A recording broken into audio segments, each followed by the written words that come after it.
মানুষ যে এত অসভ্য হয়, মানুষ যে এত চরিত্রহীন হয়, মানুষের চিন্তা ভাবনা এত নিকৃষ্ট মানের, এত নিচা মানের হয়, মানে ভাবা একদম অবাক, ভাবতে অবাক লাগে। দেখো এই চেহারাটা দেখতে কত সুন্দর, জানো না ইয়ে কোন জাতির মানসি। তবে একটা মানুষের বা একটা জাতির ছাওয়াক এইভাবে কি কওয়া যায়?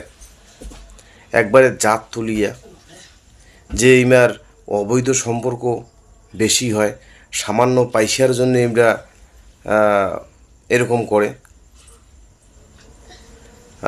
তারপরে তারপরে ক্যারেক্টারলেস মানে চরিত্রহীন মানুষের কোনোদিন জাতি তুলিয়ে এইভাবে গালাগালি করে? অসভ্য! তোর মা বাবা এগুলো শিখাইছে? পড়াশোনা করিস নেই?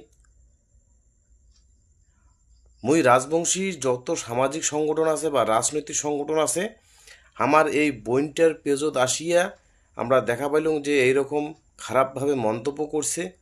এটা একদম খুবই অপমানজনক কথা কইছে।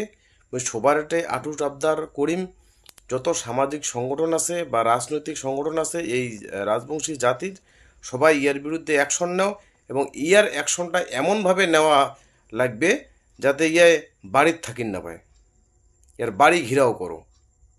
এত অভদ্র মানুষ হয় নাকি? আর যদি আমরা দায়িত্ব নিবার না পাই, তাহলে আর কোনোদিন সামাজিক মাধ্যমত আসিয়ে কোনোদিন আর নেতাগিরি কাহ করিবেন না। এত চরমভাবে আমার মা বোন ঘরে অপমান করছে, যার প্রতিবাদ আমাকে অবশ্যই নেওয়া লাগবে। এবং দুই একের মধ্যে নেও সব সামাজিক সংগঠন এবং রাজনৈতিক সংগঠনক মুই আটুর আবদার করিম। আমার রাজবংশী উন্নয়ন মঞ্চের পার্থদা উমাকো মুইকম অবশ্যই ইয়ার বিরুদ্ধে একদম লিগেল, একদম চরমতম শাস্তির যাতে ইয়ার ব্যবস্থা করা হয়।